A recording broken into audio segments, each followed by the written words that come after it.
Navidad, Navidad es profecía. Nunca olvide eso. La Navidad es profecía. Y cuando hablamos de profecía, la verdadera profecía es las cosas que el Señor ha anunciado desde antes que pasaran y que sí o sí se cumplirán.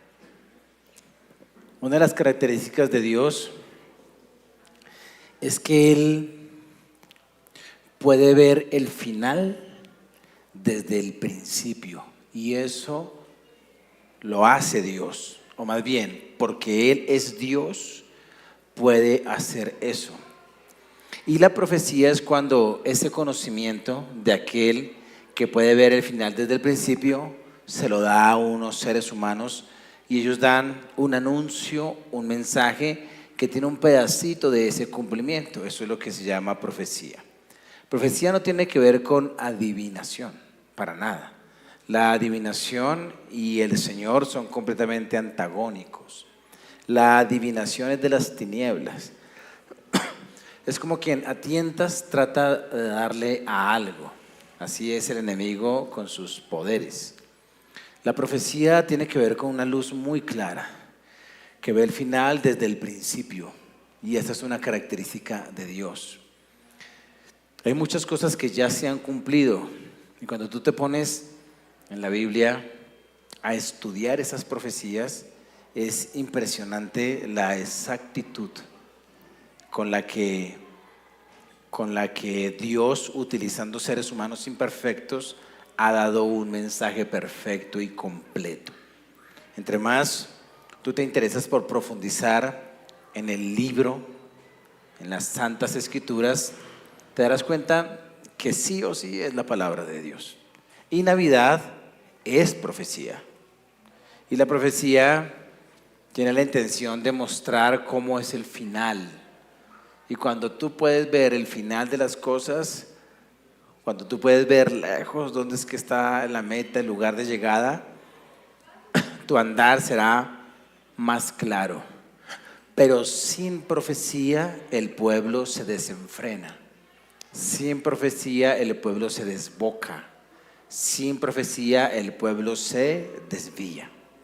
Por eso, en este contexto, hoy, nuestro primer domingo de diciembre, tienes que vivir todo este mes con esta verdad: Navidad es profecía. Quiero hablarles de la Navidad de 1914. ¿Alguien sabe qué pasó en esa Navidad? Si lo sabes, dile a tu compañero de al lado: pasó esto. Si no lo sabes, simplemente le dices: no sé qué pasó. Eso. ¿Quieren saber qué pasó? Brevemente se los leo, porque narrado se me va más tiempo. La Nochebuena de 1914 ocurrió en la Primera Guerra Mundial. 1914, hace 122 años, 112 años, el mundo estaba en su Primera Guerra Mundial. Y llegó el 24 de diciembre en esa Primera Guerra Mundial. ¿Qué ocurrió? Ocurrió la famosa tregua de Navidad. Hay incluso, creo que hay una película que documenta el asunto. Hubo un alto al fuego espontáneo y no oficial entre soldados británicos y alemanes en el frente occidental. De un momento a otro dejaron de disparar y los soldados alemanes comenzaron a improvisar algunos adornos de Navidad y comenzaron a cantar villancicos. Dentro de esos comenzó a escucharse el Noche de Paz, Noche de Amor. Y los soldados británicos, que estaban no muy lejos, empezaron a escuchar también ese cántico, y empezaron también a cantar sus canciones, porque encontraban algo en común, que tanto alemanes como ingleses tenían fundamento en Jesús. En medio de ese asunto entonces se hicieron algunas señales y entre soldados dijeron, pues hagamos tregua en Navidad, nada más apropiado que eso. Y comenzaron a compartir canciones y empezaron a darse regalos los unos a los otros. ¿Qué eran los regalos? Un poco de tabaco, un poco de agua, lo que tenían allí para compartir. Salieron de las trincheras, comieron juntos y enterraron sus muertos en tierra de nadie. Lo tremendo de esto es que lo hicieron de manera espontánea. Lo hicieron por lo que la Navidad les inspiró. No fue consultado a los altos mandos y mucho menos permitido por los altos mandos. Cuando los altos mandos se dieron cuenta de que habían hecho eso, se enojaron y les dijeron, otra vez a las armas. Los líderes de la guerra no estuvieron de acuerdo con una de las más bellas navidades del siglo XX, donde por fin cobró sentido lo que es la Navidad, en medio de la Primera Guerra Mundial. Eso es profecía. Como en la noche del nacimiento, estos soldados que están viviendo el estar allí al frente de la batalla y que han visto meses de oscuridad, donde las naciones se han matado las unas a las otras, deciden hacer la paz, comer juntos y dejar las armas. Y los dirigentes no alcanzan a percibir el significado de la Navidad y se enojan y los mandan otra vez a la guerra. Véase la película, no sé cómo se llama, pero si usted la busca como busca otras cosas, la encontrará. Hoy en día la Navidad sigue dando ese mensaje. La Navidad continúa siendo profética, debe ser profética, pero muchas veces los dirigentes de las naciones, los dirigentes de las empresas, los dirigentes de las familias, se les olvida el mensaje, porque el Señor quiso anunciar algo con el nacimiento. Por eso tenemos cada año que recordar esta bella época que nos anuncia mensajes muy importantes. Por eso vamos a ir a una de las profecías del Antiguo Testamento donde se profetizó la Navidad. Isaías capítulo 9, escrita unos 730 años antes de que Cristo naciera. Isaías capítulo 9, versículo 1. Navidad es profecía. Si es profecía, entonces da un anuncio. Y el anuncio es el triunfo, número 1, el triunfo de la luz sobre las tinieblas. El triunfo definitivo de la luz sobre las tinieblas. Aquella noche del año 1914, en el marco de la Primera Guerra Mundial, en Navidad la luz triunfó por una noche contra las tinieblas, anunciando que eso va a ser el final de la historia. Al final habrá una luz que permanecerá, porque aunque las tinieblas son reales, no son más poderosas que la luz. Por eso empieza la profecía así: a pesar de todo. Y ese a pesar de todo es todo lo que está antes en el libro y en el contexto en el cual Isaías escribe. Es un contexto político bien complicado. Cuando tú lees la Biblia tiene mucho de política, Cuando lees el libro de Isaías, por eso encontrarás que en el tiempo de Uzías, de Acaz, de una serie de reyes fue que se dio la profecía de Isaías. Y allí estaban los asirios llegando a arrasar con Israel. Y venían arrasando con todas las naciones. Era un asunto político de oscuridad. Y el gobernante de Israel no creyó al mensaje del Señor. Entonces se salió de la verdad bíblica para mezclarse en la política. Se salió del mensaje de Dios, de cómo Dios dijo que debería terminar las cosas, para empezar a hacer sociedades con Egipto, para empezar a hacer sociedades con Asiria, con las potencias de la época. Tú ves una serie de decisiones políticas tomadas haciendo a un lado la profecía. Entonces Isaías le dice algo a Acaz, y Acaz toma la palabra de Dios, y ten en cuenta que estamos hablando del rey que conoce la palabra, la hace a un lado y se mete en el fervor político de la época.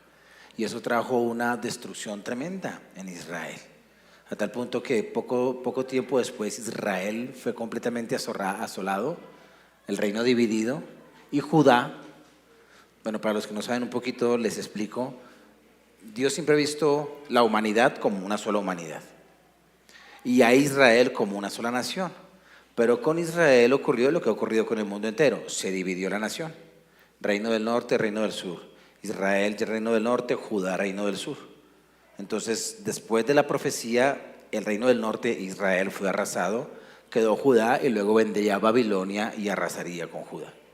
Y todo esto ocurrió porque los reyes hicieron a un lado la palabra de Dios y se metieron en el mundo de la política sin Dios. Y eso trajo una serie de cosas malas, negativas. Pero ahí empieza el versículo 1. A pesar de todo, no habrá más penumbra para la que estuvo angustiada. A pesar de todo. Ahora aterriza esto a nuestra América Latina. Aterriza esto a nuestra Venezuela, a nuestra Colombia. Aterriza esto. Y tú vas a ver que la oscuridad ha estado. Nosotros llevamos más de 70 años de guerra política, de conflicto armado, de injusticia. Es más, creo que desde que Colombia se formó como nación, no ha habido paz. Ha habido derramamiento de sangre. Es mucho el derramamiento de sangre que ha habido en nuestro país. Y cuando tú miras Venezuela, la situación de Venezuela es compleja. Podemos ver que ha habido oscuridad, pero la palabra dice: a pesar de todo, no habrá más penumbra para la que estuvo angustiada. Es decir, que el periodo de penumbra o el periodo de oscuridad tiene un final. Y eso es lo que anuncia la Navidad. Dice: en el pasado Dios humilló a la tierra de Zabulón y a la tierra de Neftalí, pero en el futuro honrará a Galilea, tierra de paganos, en el camino del mar, al otro lado del Jordán. Aquí hay un aspecto de Dios importante. Está diciendo que Dios humilló. Tienes que tener en cuenta que Dios está tratando con Israel, el pueblo al que hace muchos siglos le dio la ley, y la ley de Dios es luz. El pueblo al que hace muchos siglos el Señor le dio sus normas, su rectitud. El pueblo que no tenía la ley 100, pues, en sus documentos, en su forma de gobiernos, sino que tenía el Antiguo Testamento como su constitución. Un pueblo que tenía la luz de la palabra de Dios, pero que progresivamente comenzaron a alzarle los hombros a Dios.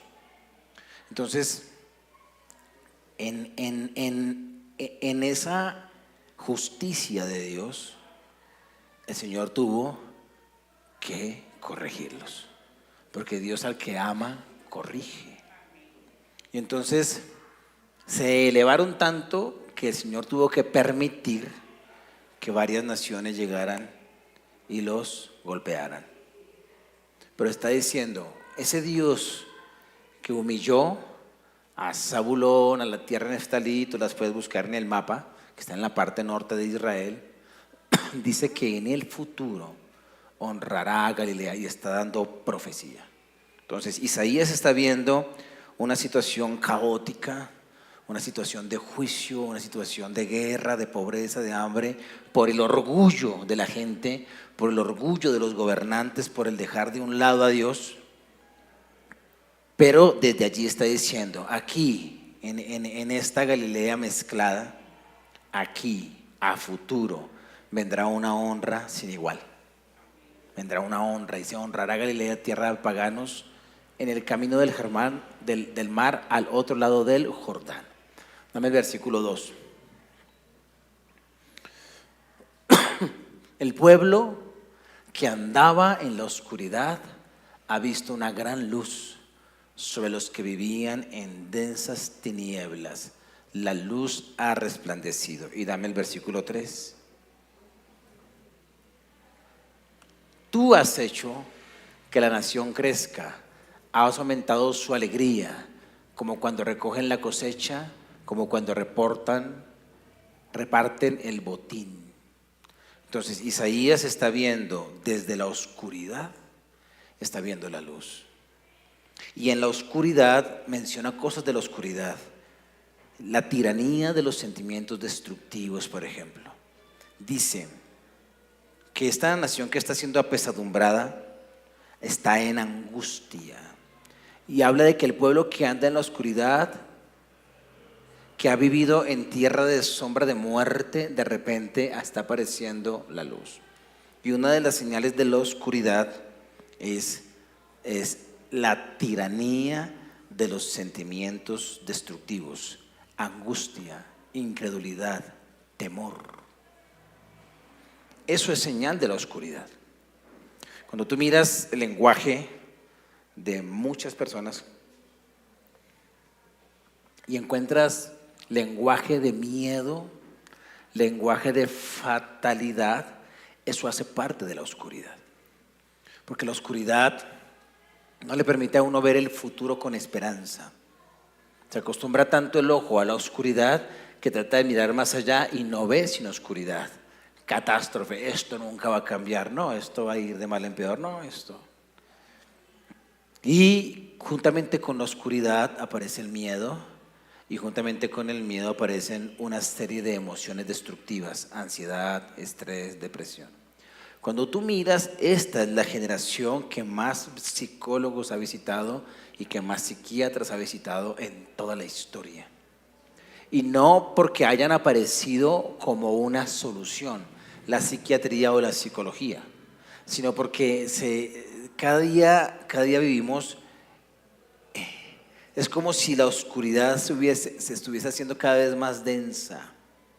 Y eso ha hecho que vengan muchos problemas sociales, familiares, personales, que hagan que sea muy común encontrar sentimientos negativos gobernando la mente y el corazón de las personas. Porque habla de la presencia de la angustia, de la presencia del temor, e implícito está la incredulidad de aquellos que deberían ser creyentes. Ese es el ambiente de la oscuridad. Pero Navidad nos dice que a pesar de eso, a pesar de todo, a pesar del incremento de las enfermedades emocionales, de las enfermedades psicosomáticas, de las enfermedades mentales, de las enfermedades que no tienen como una explicación médica, a pesar de eso, va a aparecer la luz.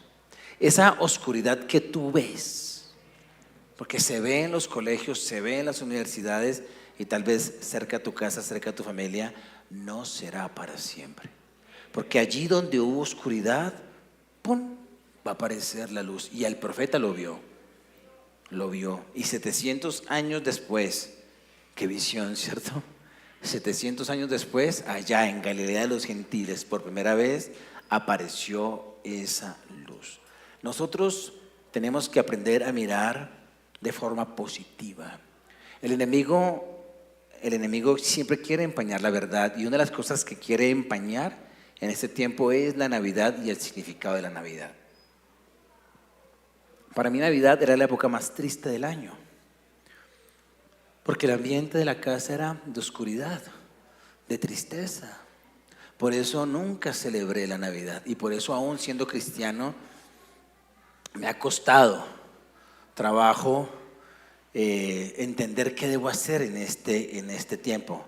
Más que pues la forma en que se celebra Navidad en nuestro país, en las culturas del mundo, como que no es muy acorde con el verdadero significado de la Navidad. No quiero decir que el mensaje esté del todo perdido. Estoy diciendo que era tan oscura esa etapa en mi familia, que al día de hoy, a pesar de que ya conozco la profecía, aún me cuesta trabajo.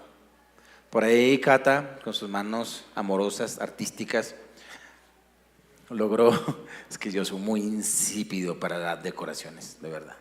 Cata no, ustedes van a ver que ella tiene creatividad. Pero yo de ponerme a armar arbolito, que luces, yo, nada. Sin embargo, en estos días, Lucas me dijo hace unos 3 días, me dijo, uy papi, esta vez la casa tiene más cara de Navidad. Porque Cata armó el pesebre y colocó un árbol pequeñito y unas poquitas luces. Y yo dije, sí, yo puedo estar transmitiendo un mensaje que no debe ser. Sí, está bien, yo ya sabes, o sea, yo materialismo nada, o sea, yo hago mucho énfasis en el nacimiento, pero creo que puedo hacer algunas otras cosas que muestren la alegría, que muestren la luz. Y el tema es que la luz transmite cosas, las iluminaciones transmiten cosas. Y debo entender que Navidad, yo debo aprovechar cada espacio de la Navidad para transmitir el mensaje, y uno es que la oscuridad no va a reinar. Anoche Joseph dijo, apaguemos el arbolito, papi, antes de irnos a dormir, porque él es más consciente de que hay que pagar recibos y todo este asunto. Pero Lucas dijo, no. ¿Por qué? Porque es que es muy lindo cuando uno ve que la luz es más poderosa que las tinieblas. Y el ver las luces allí que transmiten alegría, eso es Navidad. Entonces nosotros debemos, como quien anuncia el futuro, tener elementos que nos recuerden que las tinieblas no van a reinar. Que no permitamos que sentimientos de muerte, que sentimientos de oscuridad, como la incredulidad, como el miedo, gobiernen, entren en nuestra casa ni en nuestra mente. Que cuando se asome algún tipo de depresión, en esta época que es común que aparezca, nosotros le pongamos encima a esa oscuridad que trata de aparecer el verdadero significado de la Navidad. Por eso, el versículo 3 dice, tú has hecho que la nación crezca, has aumentado su alegría, como cuando recogen la cosecha, como cuando reparten el botín. El verso anterior dice, el pueblo que andaba en tinieblas, luz le resplandeció. Andar en tinieblas es una tragedia. Y es la forma de andar de la mayoría de las personas. Es caminar sin luz. Pero cuando aparece la luz, todo es mucho más claro. Y la luz es Jesús. Tú entenderás la forma de guiar a tu familia, de guiar tus negocios, de guiar todas las cosas cuando tienes la luz de Jesús. Y el resultado tiene que ver con que la alegría y el gozo del Señor está por encima de los sentimientos destructivos. Porque dice que el resultado de esta luz que vence las tinieblas es que aparece la alegría. ¿Cuál alegría? Como cuando recogen la cosecha. Claro, nosotros no somos campesinos, ¿no? De pronto algunos de los que están aquí sí han tenido la experiencia de trabajar la tierra, sembrar la semilla y esperar que venga la cosecha. Si hay algo que deprime y que frustra es cuando la cosecha se daña. Pero cuando aparecen los frutos y son frutos buenos, entonces viene una alegría profunda. Aquí está hablando también de cuando en la guerra se triunfa, se vence y se reparten los beneficios de la batalla. Y aquí quiero que lo apliquemos a nuestro trabajo, quiero que lo apliquemos a nuestras luchas personales. Navidad debe transmitirnos un mensaje de que la frustración no permanecerá por siempre en nuestras vidas, de que al final habrá un cántico de alegría de gente victoriosa, porque lo que está hablando allí es la alegría de aquellos que han vencido, de aquellos que estando en la presencia del Señor van a celebrar por la victoria real obtenida. Ten en cuenta que Isaías está escribiendo en un contexto de derrota. Viene Sennacherib contra ellos, viene luego los asirios contra ellos y más adelante vendrá Nabucodonosor contra ellos. Pero él les dice, al final de toda esta oscuridad, celebraremos victoriosos, con una victoria que traerá una alegría muy profunda. Por eso cuando tú mires el pesebre, si lo tienes, si no tienes nada que te recuerde a Jesús, coloca versículos bíblicos. Porque colocar un muñequito que digan que ese es Jesús, pues prefiero que haya un texto bíblico allí. Recuerda que el momento difícil o los momentos difíciles que has vivido no son para siempre. Ya sea porque es una situación económica difícil, donde tú has trabajado y miras las décadas de trabajo y no ves el fruto y ves como con temor el futuro. No dejes que eso te aplaque. Tienes que remontarte sobre eso y vas a ver al final de los tiempos que habrá una victoria, una celebración por la victoria que nuestro corazón necesita experimentar. Por eso Dios te permite tener pequeñas victorias y momentos de alegría. Esos momentos de alegría no anuncian que el año entrante va a ser así o dentro de 2 años. Anuncian que al final de los tiempos vendrá una alegría mayor. Hoy, hace 12 años, nació Joseph. Hoy está cumpliendo años mi pequeñín. Y recuerdo tenerlo en mis brazos y desatar una oración profética sobre él. Y recuerdo el momento del nacimiento, la satisfacción, la seguridad, la responsabilidad también que hay da. Pero esa alegría de abrazar un hijo no es comparada a esta alegría que está allí a este momento. Ese momento, hoy miré su foto cuando Cata está allí, recién dado a luz, hasta ahora yo lo tenía en mis brazos y recuerdo la alegría del momento. La alegría del futuro será mayor. Porque es muy fácil que nosotros dejemos empañar nuestra vida con las tristezas pasajeras.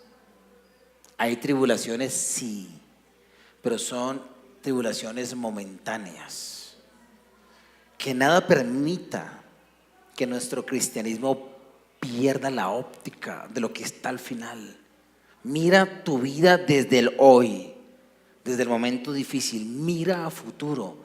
Y vas a ver una luz muy grande resplandeciendo. Y allá en esa luz muy grande estás tú. Y allí estás saltando de alegría, como aquel que ha recogido el fruto de su vida y como aquel que ha recogido el botín de su guerra. Allá está. Y es pronto, va a aparecer. Que Navidad nos haga proyectar hacia allá. Porque Navidad nos anuncia proféticamente el triunfo de la luz sobre la oscuridad. Número 2.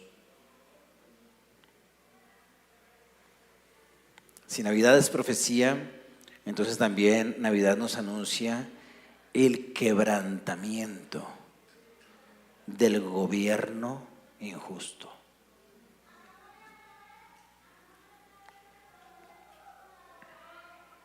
No pienses en Uribe, No pienses en Petro, piensa en todos los gobernantes humanos. Llegará un momento donde todo eso será quebrado.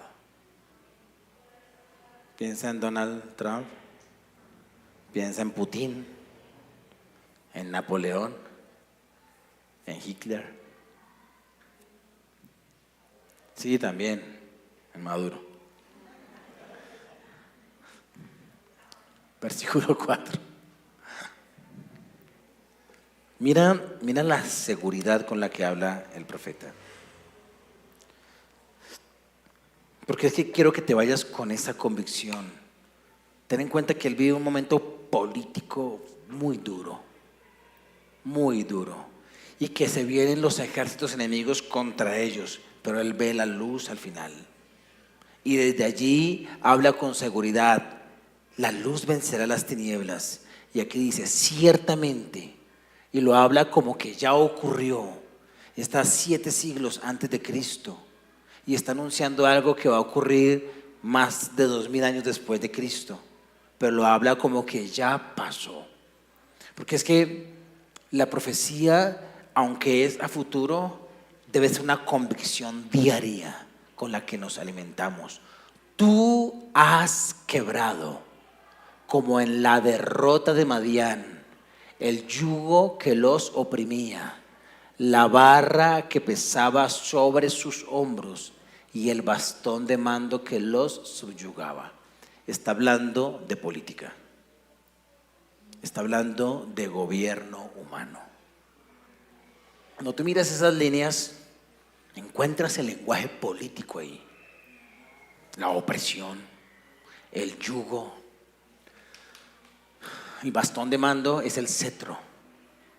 El bastón de mando es la vara de autoridad con la que se ha hecho tanto daño a las naciones. Está hablando de gobiernos que traen dolor, que traen sufrimiento al mundo. Y no es porque tú no seas presidente. Si tú fueras presidente, tal vez las cosas serían peor. Porque es que estoy hablando del gobierno humano. Y el gobierno humano jamás es la solución. Porque desde Génesis, el humano como gobernante decidió hacer a un lado la palabra de Dios. Y nuestros sistemas de gobierno son democráticos, los de Sudamérica, aunque ya han entrado las dictaduras, ¿no? Y en un sistema democrático, alguien podría decir, pero si sube algún presidente cristiano, no se trata, un gobierno no es solamente un presidente, está el Senado, está todo lo que es la Cámara de Representantes, el Congreso, están los 3 poderes. Y hay una serie de decisiones que se toman entre mucha gente. Y a veces una buena iniciativa es frenada por la contraparte y viceversa.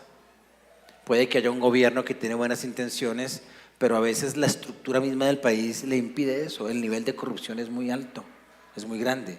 Puede que haya gente que inicie con buenas intenciones y en medio del camino se corrompa, u otros que mueren por estar haciendo lo correcto. Es muy complejo el tema político.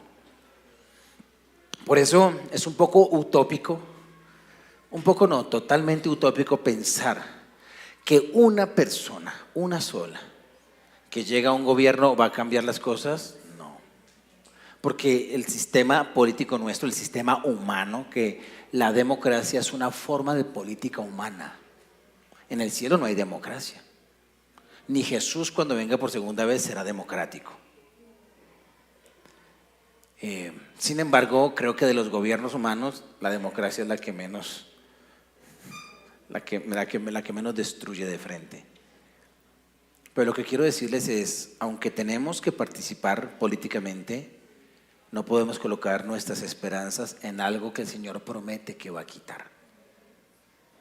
Porque está diciendo, como en la época de Madián, y está hablando de la época de los jueces, donde Israel hacía lo que se le daba la gana.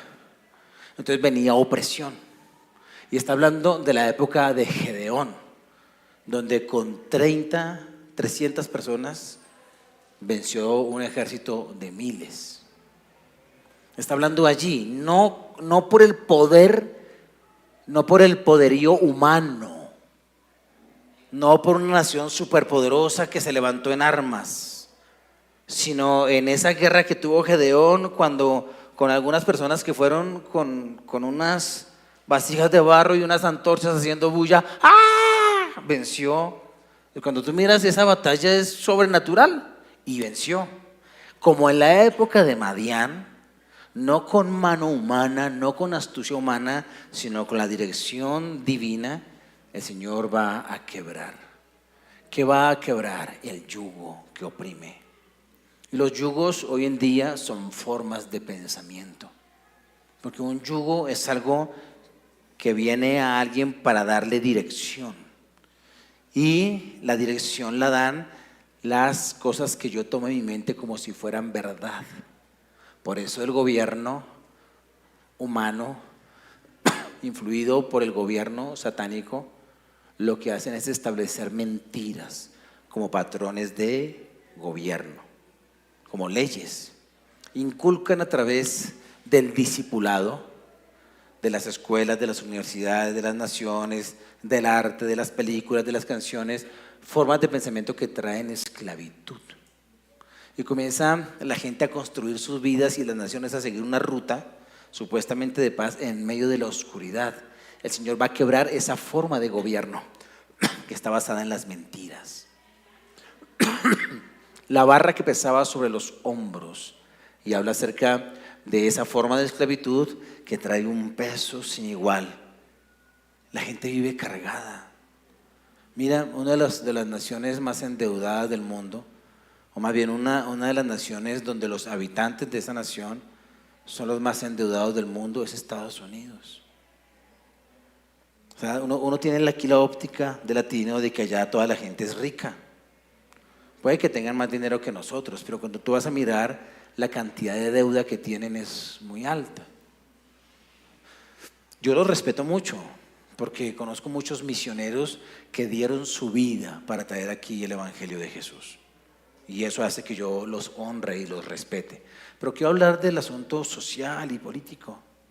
Hablando con una señora en un avión, yo le dije, ¿cómo te fue en Estados Unidos? Porque venía a vivir allá a Santa Marta, su tierra, después de haber vivido 40 años. Venía para su retiro, ¿no? Ya había comprado alguna casita. ¿Cómo es tu experiencia en Estados Unidos estos años y por qué te vienes a vivir acá? Me dijo, Estados Unidos, me dijo, Esclavos Unidos. Entonces yo me quedé, me llamó la atención su frase, y básicamente lo que ella se refería era como a 40 años de haber dejado a su familia, a sus hijos, fue trabaje para tener algunos dólares, una propiedad, y venía a pasar sus últimos años de vida, pero a costa de 40 años de haber perdido a su familia. Eso es tan falso. Y la mayoría de la gente busca esos sueños y lleva unas cargas. Ahora, vámonos a otros países donde es más complicada la vida. Tú ves a la humanidad con unas cargas aquí. El Señor promete que eso es quitado. Como esa carga pesada es quitada de los hombros. Y dice el bastón de mando que les subyugaba, el tipo de liderazgo que subyuga, que oprime. Todas las guerras se tratan de alguien queriendo oprimir a otro y el otro peleando para no ser oprimido. De esto se trata. Es muy triste cómo las promesas de igualdad en Venezuela, 17 años después, en Venezuela se vio cómo golpearon a tanta gente en las calles y cómo el mismo ejército se fue en contra de su gente. Ahora, no es el único país que ha pasado, ha ocurrido en muchos lugares. En Colombia llevamos 60, 70 años de eso, en diferentes poblaciones, pero es lo mismo. Son formas de gobierno que no utilizan su poder, sus recursos para realmente mirar cómo crecemos en justicia, y eso es muchas veces por ceguera, por oscuridad. Entonces esa oscuridad trae liderazgos completamente destructivos, pero Navidad nos dice que eso va a ser quebrado. Ciertamente, y el profeta lo ve como que ya ocurrió, tú has quebrado, como en la derrota de Madián, el yugo que los oprimía, la barra que pesaba sobre sus hombros y el bastón de mando que los subyugaba. Quiero que tengas en cuenta esto del profeta, porque después de los gobernantes a los que les da primeramente esta profecía, viene otro que se llama Manasés, 52 años sobre Israel, de lo peorcito que hubo. Y cuenta la historia, la tradición judía, que este Manasés fue el que mató a Isaías. Isaías, escondiéndose porque por publicar la Navidad al gobierno no le gustó, se escondió en un árbol y allí fue y lo aserró, lo cortó por la mitad. Este profeta va a ser víctima del bastón de mando del rey de turno, pero aunque él mismo va a experimentar la sierra dividiendo su cuerpo, él dice en la profecía que algún día eso va a terminar. Entonces, esa esperanza, sin ignorar las tinieblas que están y la opresión que está. Yo no les puedo garantizar que esta Navidad implica que los próximos 4 años de gobierno en Colombia, mejor dicho, sea el cielo en la tierra, no lo sé. Lo que puedo decirles es que sea este o el otro, llegará un momento donde el bastón de mando humano que ha traído ruina va a ser quebrado. Y eso es lo que profetiza la Navidad. Eso es lo que profetiza. Dame el siguiente, por favor. Todas las botas guerreras que resonaron en la batalla. Y aquí está hablando del aspecto militar de las naciones. Y toda la ropa teñida en sangre serán arrojadas al fuego, serán consumidas por las llamas. Es como que las botas hechas para la guerra y la ropa del guerrero que viene de dar muerte, porque está teñida de sangre, se convierten en combustible. En combustible. Habla del fin de la guerra. Navidad anuncia que algún día las naciones cantarán noche de paz, noche de amor, y soltarán sus armas y utilizarán lo que fue como instrumento de guerra para el beneficio de la humanidad. Es muy triste mirar el presupuesto de las naciones, cómo se va en construir armas. Es muy triste ver cómo Corea del Norte, a pesar de que hay tanta gente aguantando hambre y sufriendo allá, se jacta de tener armas nucleares.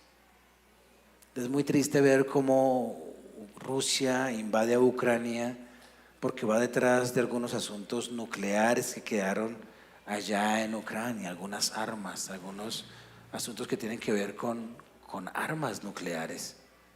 Es muy triste ver cómo Trump se jacta de haber bombardeado a una nación para romper algo que estaban haciendo, y lo estaban haciendo, nuclear.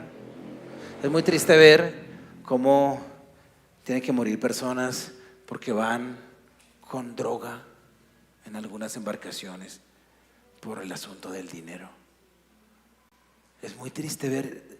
No estoy diciendo que el malo sea Rusia o el malo sea Estados Unidos, el malo sea, no, es el mundo. Pero Navidad nos dice, desde la sencillez del pesebre,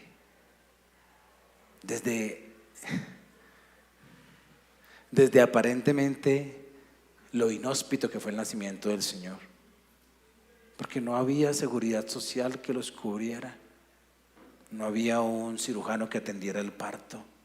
Alguien diría, "Ay, ¿cómo se le ocurre ahí las bacterias, los virus?" Ahí nació el niño. Ahí nació el niño.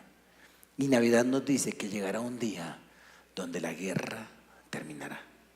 Donde esta guerra de armas humanas, de armas de muerte, de armas de destrucción masiva, no continuarán más. Versículo 6. Entonces Navidad nos dice que el quebrantamiento del gobierno injusto es una realidad. Que la luz vence las tinieblas y que el gobierno injusto llegará a su fin.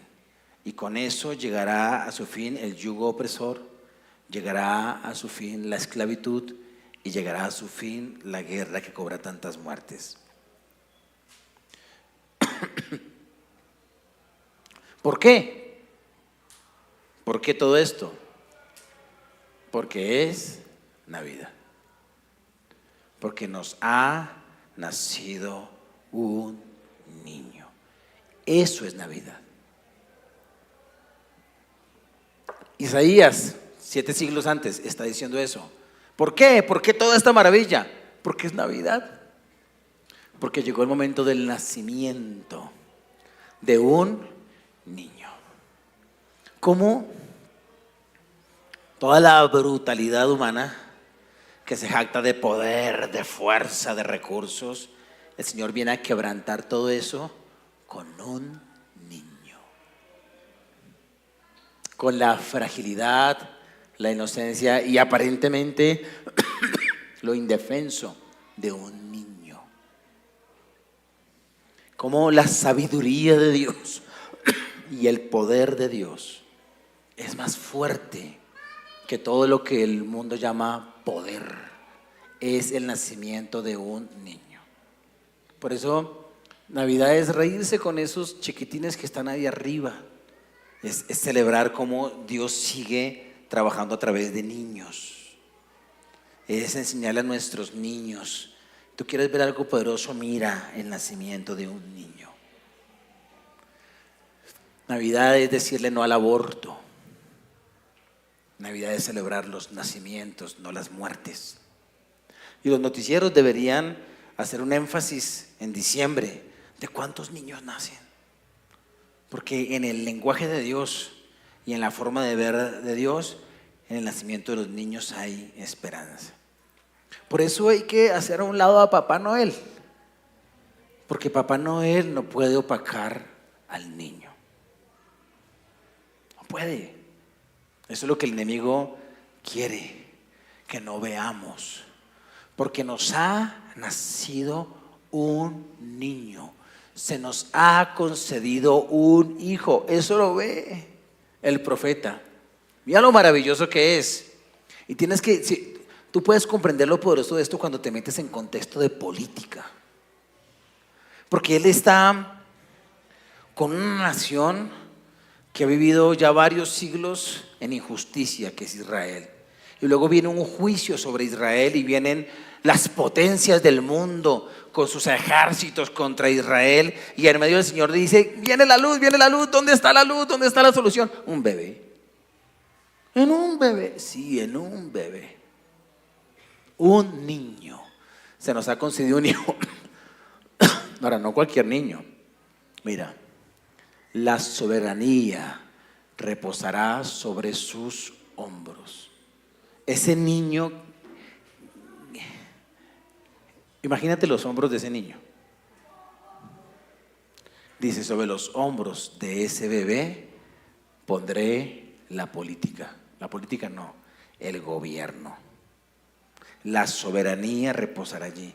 Él está diciendo: Navidad nos anuncia el nacimiento no solamente de un gobernante, el nacimiento de el gobernante.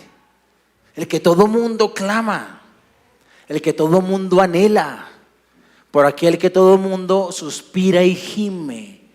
Aquello que las naciones dicen: que venga alguien justo que este sí sea. Es ese, es Jesús. La soberanía reposará sobre sus hombros y se le darán estos nombres. Cuando hablamos aquí de nombres, entenderás que no es nombre de pila, sino es lo que el nombre significa. Por eso, Emanuel, Jesús no se llama Jesús Emanuel ni Emanuel Jesús. Emanuel significa Dios con nosotros. Emanuel. Dice, consejero admirable, admirable consejero. Dios fuerte, ¿dónde está? En algún lado debe estar. De pronto aquí. Príncipe de paz. Padre eterno, príncipe de paz. Todo eso es Jesús. Ese niño que es nacido, dice, viene el gobierno sobre sus hombros. Cuando hablamos de admirable, me gusta más la palabra maravilloso.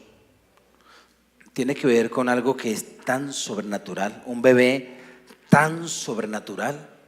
Y esa sobrenaturalidad de Dios, cuando el término que se coloca allí es maravilloso, es porque el escritor no alcanza, trata de coger en el lenguaje humano algo que describa lo que viene allí y no lo encuentra. Entonces habla de una maravilla. Una maravilla es algo que va más allá de lo imaginable. Una maravilla es algo que va más allá de lo humano. Es un bebé humano, pero no solamente es humano porque le da una característica divina, es maravilloso, es sobrenatural. Y en esa sobrenaturalidad de bebé viene algo que se llama el consejo. Pero no es el consejo como el que está en su oficina con un escritorio y que alguien viene y le cuenta sus problemas y le da un consejito. No se limita a ese consejo, aunque eso es un pequeño destello de lo que es la palabra consejo. Consejo tiene que ver con dirección. Consejo tiene que ver con las directrices que se desprenden de una sabiduría sobrenatural. Ese gobernante tendrá, es que es atrevido, es decir, una constitución. No es más que una constitución, es una dirección sabia y sobrenatural, no sobre una nación, sobre todas las naciones de la tierra. Aparecerá algo que traerá solución a todos los problemas sociales. Ese niño que es nacido, ese gobernante, no humano, sino celestial, tendrá un consejo donde él no necesita pedirle consejo a nadie. Es un consejo totalmente autosuficiente, pero no egoísta, porque ese consejo lo impartirá a padres, a madres, a las personas que gobiernen con él, porque él compartirá ese gobierno con seres humanos y transmitirá de esa sobrenaturalidad de él a la humanidad que esté allí, de tal manera que la humanidad sabrá responder a situaciones. Eso va a ocurrir. Sé que no alcanzo a explicar lo que significa ese Dios maravilloso que es consejero, pero llévate esto. Él sabrá cómo establecer e implantar un gobierno donde cada persona sepa qué hacer. Y estoy hablando de un gobierno en la tierra. No estoy hablando de cuando vas al cielo. Estoy hablando de cómo la tierra experimentará a este gobernante. Dios fuerte. Nota, ese niño es Dios. Es un bebé, pero no tiene nada de débil. Y hasta cuando hablamos de este Dios fuerte, habla de alguien que utilizará toda su fortaleza y todo su poder para que haya justicia y equidad en la tierra. No es una fuerza para subyugar, sino es una fuerza para sostener. No es la fuerza como el que se pone encima y aplasta, eso es subyugar, sino es la fuerza del que se pone debajo y sustenta, sostiene. Así que las naciones enteras de la tierra experimentarán lo que es ser sostenidas por la fuerza de ese Dios y de ese gobernante. Padre eterno. Allí ves la figura del que suple, pero también del que ama. Habla de un gobernante amoroso. Y cuando Él quiere que tú tengas una idea de cuál tipo de amor es el amor de un papá. Donde todos aquellos que nunca experimentaron el amor de un papá van a experimentar lo que es la paternidad de Dios en la tierra. Por eso Navidad es una época donde aquellos que vivimos la oscuridad de que papá no nos pudo amar como nos debería amar, tenemos que enfocarnos en que el papá que nos dio a su hijo está allí para amarnos. Y Navidad debe ser un tiempo que anuncia la paternidad de Dios. Has tenido un buen papá, ¿no? Has tenido un buen papá, ¿sí o no? Papá que te ama. Sabes lo que es charlar con él.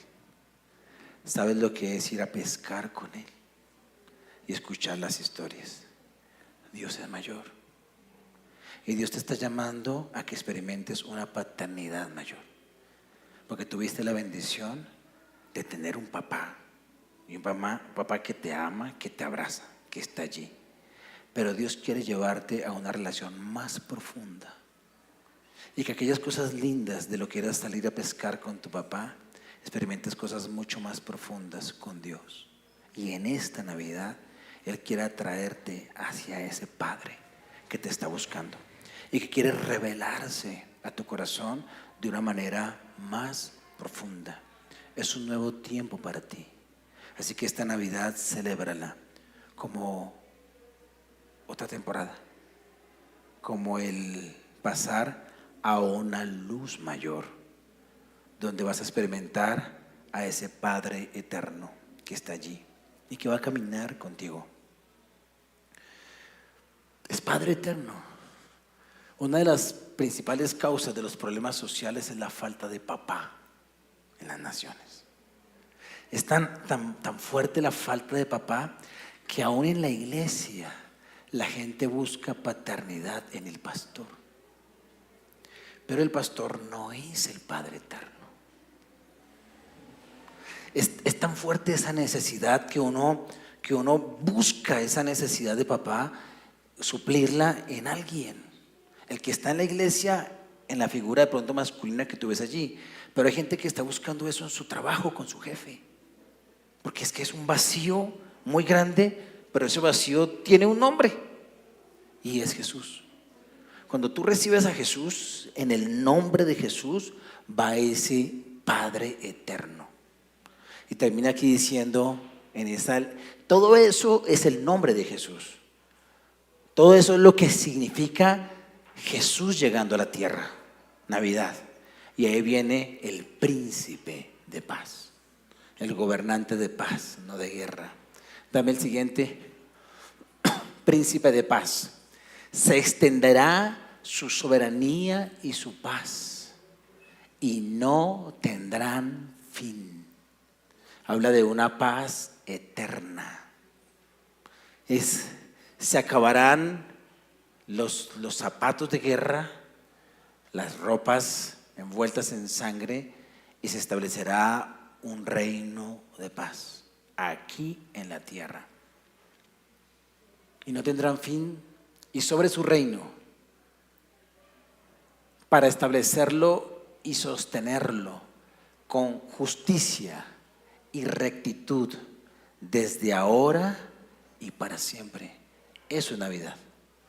Cuando anunciamos el nacimiento, hace 2000 años, se habló de un gobernante que es el príncipe de paz, el excelente consejero, el maravilloso consejero, el Dios fuerte, el Padre eterno.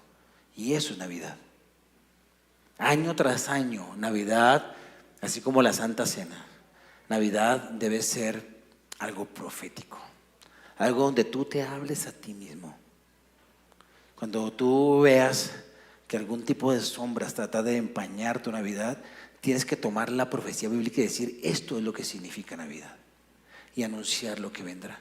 Por eso aquel día de Nochebuena, en diciembre, fue el poder del mensaje profético. No lo entendieron los gobernantes, como estando Alemania a un lado, Inglaterra al otro lado, en medio de un cántico que era noche de paz, noche de amor, soltaron las armas, salieron de sus trincheras, compartieron el alimento, se dieron regalos y vivieron una noche como el príncipe de paz lo manda. Ese es el anuncio de que la guerra no será para siempre, ni la tristeza, ni la confusión.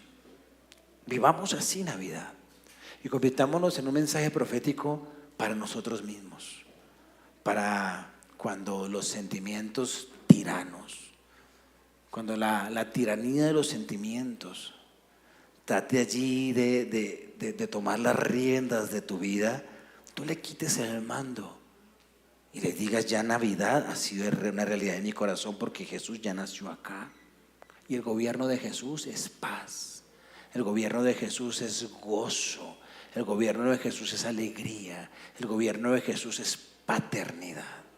Porque Navidad tiende a ser una época donde el tirano quiere gobernar tu corazón. ¿Y cuál es el tirano? El sentimiento negativo que trata de embargarte en esta época. Una ansiedad a veces hacia lo económico, hacia plata, plata, plata, plata, plata. A veces un vacío de papá y de mamá. A veces esa ausencia de paz. O a veces la frustración de sentir que no has logrado cosas. O el miedo al futuro. Esa es la tiranía de la oscuridad. Remonta sobre eso lo que es la Navidad. Lo que es que Jesús ya nació y que Jesús ya solucionó todo. Ya está hecho. Ya está hecho. Remóntate sobre ese yugo, ese pensamiento que trata de hacerte creer que cristianismo es que tú haces así y las cosas que tú pretendes que ya estén, estarán. No. Porque la Navidad es poder ver la luz a futuro en medio de la oscuridad presente. Hoy Magdita está en un hospital y no sé qué diagnóstico le ha leído ya el médico. A esta hora tal vez lo tiene en su mano.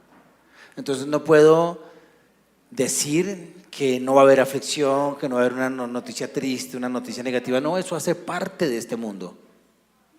Eso hace parte de las tinieblas con las que empieza el texto.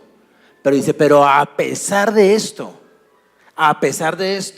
estas malas noticias tienen su fin.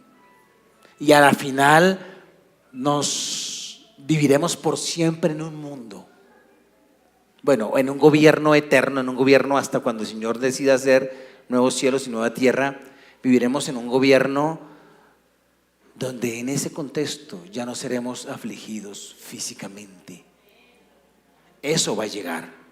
Nuestra vida en este mundo es muy corta y a veces permitimos que esta vida tan cortica no nos deje ver lo que sí va a ser duradero.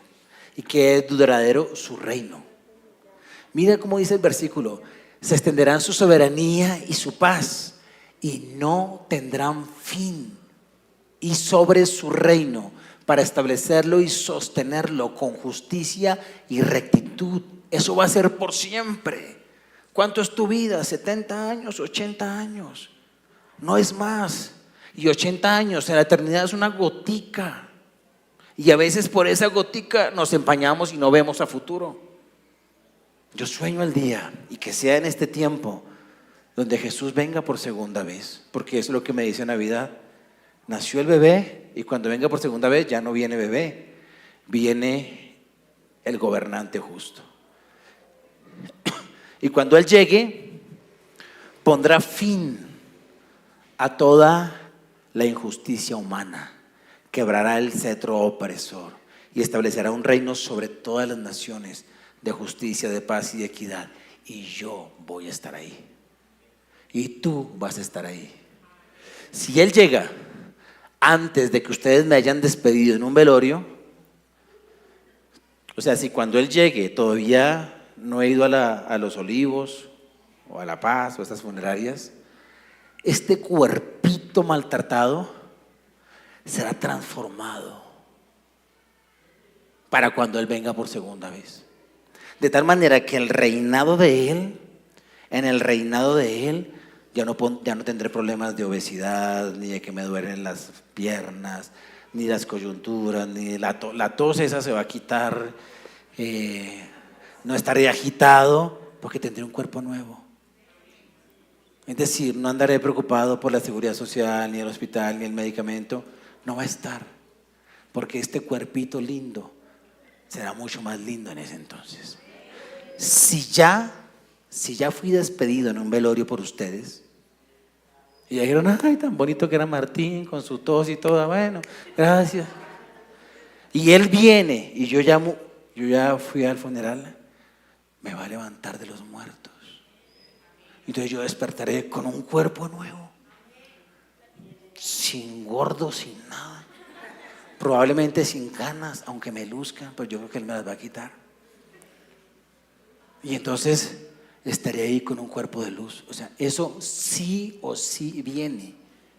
Entonces, cuando yo veo a futuro, no es sabio que me aflija con mi cuerpo presente, aunque a veces me aflige, sobre todo cuando nada de lo que me regalan me queda bueno. Y a veces dejamos que vengan los sentimientos tiranos, la tristeza y esas cosas, cuando nos espera un futuro tan glorioso de justicia, donde todo será perfecto. ¿Cuándo ocurre eso? Pronto, pero es seguro. Y eso es lo que nos dice Navidad. La Navidad profética nos dice que el bebé que celebramos su nacimiento hoy viene por segunda vez. Y cuando venga por segunda vez en el milenio, se experimentará el reino prometido. Tenemos que proyectarnos hacia eso. Ponte de pie. Padre, gracias por tu palabra, por tu profecía y por Isaías, que 7 siglos antes, en medio de la oscuridad, en medio de su nación maltratada, en medio del asedio de los asirios, en medio del conflicto político que le tocó en su época, Él miró a futuro y dijo: wow, la oscuridad no será para siempre. En medio de la oscuridad va a nacer la luz. Wow, el cetro opresor será quebrado, la tiranía será quebrada, el gobierno humano llegará a su fin. Y con el gobierno humano toda la injusticia social y todas las necesidades de las naciones y todo por lo que gimen las naciones llegará a su fin. ¿Por qué? Porque un niño nos es nacido. Esa es la Navidad desde Isaías. Un niño nos es nacido y su nombre es el Emanuel. Su nombre es Príncipe de Paz. Su nombre es maravilloso. Su nombre es admirable, Consejero, Padre eterno, Dios fuerte. Eso es Navidad, Señor.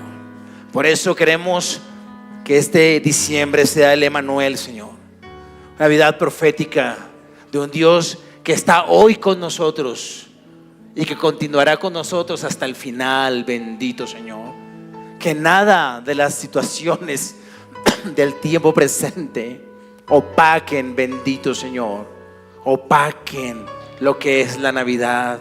Gracias por las luces de Navidad y podemos adornar nuestras casas con luces, porque las luces nos recuerdan que la oscuridad no será para siempre, Señor. Padre, y aquí delante de este árbol que hemos hecho, Señor, donde está representada, tal vez no aparecen las fotos de todas las personas, Señor, pero sí está representada esta comunidad. Yo oro, bendito Dios, para que esta luz, bendito Señor, esté en cada uno de estos niños, de estos hogares, de estas familias, Señor. Porque aunque las naciones vivirán, bendito Señor, las naciones vivirán, Rey de gloria, la luz en el milenio en pleno esplendor, nosotros podemos vivirla ya, Señor, porque tú ya estás dentro de nosotros, Señor. Gracias, gracias, bendito Señor. Yo bendigo, bendito Señor, estas familias y las familias que serán añadidas. Y pido, bendito Dios, que la luz crezca, porque no somos llamados a andar en tinieblas, Señor, porque la luz ya resplandeció en nuestros hogares y ya no andamos en tinieblas porque tenemos la luz tuya, bendito Señor. Oro, bendito Dios, por las familias aquí representadas y por las fotos, bendito Señor, que tal vez por el espacio, por el tiempo, por los archivos no aparecieron aquí, Señor, pero también por esta casa, bendito Dios, esta comunidad tuya. La oscuridad, bendito Señor, no prosperará. Declaro luz, luz, luz de Dios. Un mes, bendito Señor, de luz, de aumento de luz, de gozo, de alegría. Bendito Señor, bendito Rey. Un mes, bendito Señor, de celebrar a Jesús, porque en Navidad es celebrar a Jesús. Y para celebrar a Jesús no se necesita dinero, Señor. Para celebrar a Jesús es suficiente nuestro corazón, nuestra oración, nuestras palabras. Oro, bendito Dios, para que este mes en cada hogar, Señor, haya gratitud por el Jesús que fue entregado en la cruz. Un niño nos es dado, Señor, y este Jesús fue a la cruz. Por eso está la cruz al lado de Jesús, para que no se nos olvide el gobernante que dio su vida por nosotros. El gobernante que no derramó sangre humana, sino que derramó su propia sangre por nosotros. Bendito Señor, que no se olvide, bendito Dios, que esta es una época de celebrar a Jesús, de amar a Jesús, de crecer en Jesús, Señor. Bendito Dios, que esta Navidad sea un tiempo de paz en el corazón. Paz en el corazón, en los hogares, porque el príncipe de paz ya está dentro de nosotros, Señor.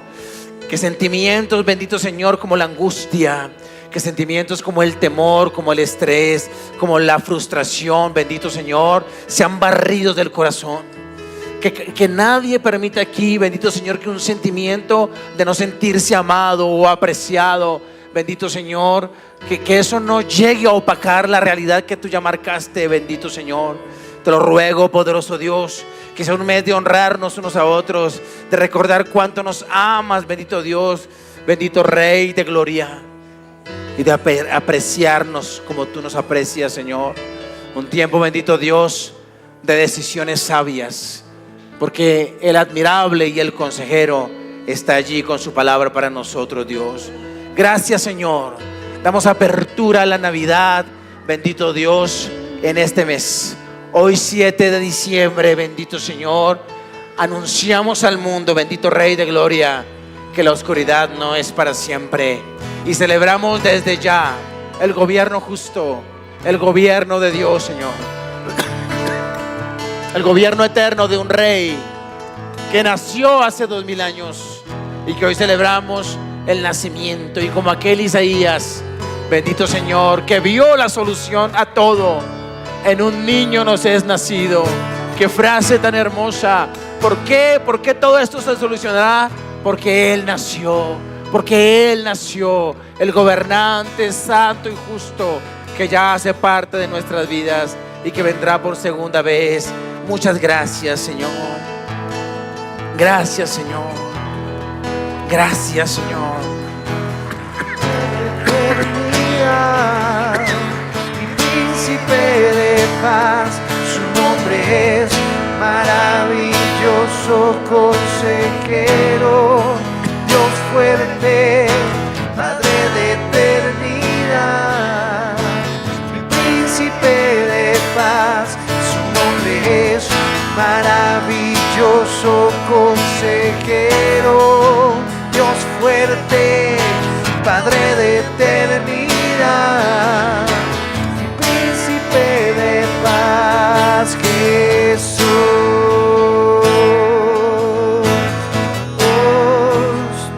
Sobre todo nombre, ese es el nombre, un nombre que está sobre todo. Dale gloria a ese nombre, Jesús.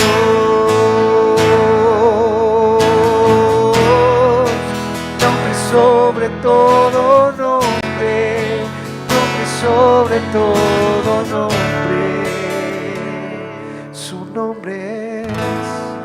Y mientras cantas te invito a que pongas en Él tu confianza, en el príncipe de paz. Porque el área económica es un área que produce a veces temor, miedos, en la cual queremos decir: Señor, yo quiero hacerlo a mi manera porque me siento seguro, pero aún tú nos salvas, Señor, de nuestros temores en esta área. Oro por los hombres, por los varones de la iglesia, Señor, que han estado pasando miedo en esta área económica, Señor, y que han perdido la paz pensando: ¿qué será de mí, de mi familia? ¿Qué serán de mis hijos? Oro, Señor, porque tú puedes dar paz en este tiempo. Oro por las mujeres, Señor, que tienen que enfrentar solas, amado Jesús, entre comillas, solas, la provisión de su casa. Hoy recordamos eso, Señor, que tú eres príncipe de paz, Padre de eternidad, Padre eterno, Dios fuerte. Gracias, Jesús. Y te invito a que con ese corazón que le he dicho: Señor, tú eres príncipe de paz, puedas traer tus ofrendas y darlas al Señor, diciéndole: Señor, confío en ti, diciéndole: Señor, tu nombre es sobre todo nombre, ese precioso nombre. Puedes pasar y ir cantando diciéndole: Señor, oh, el nombre sobre todo nombre, Jesús. Ya no tengo miedo, nombre sobre todo nombre, nombre sobre todo nombre, oh Jesús, Jesús.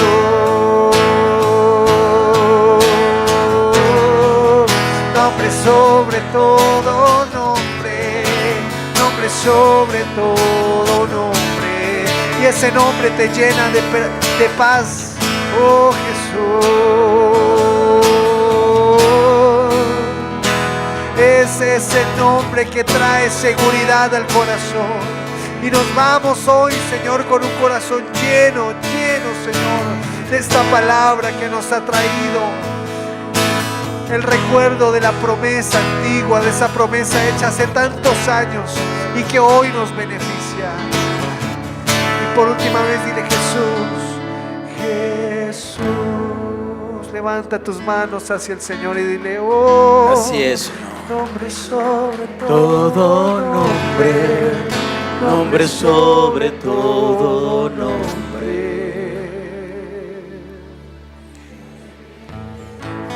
Quiero invitarlos a algo.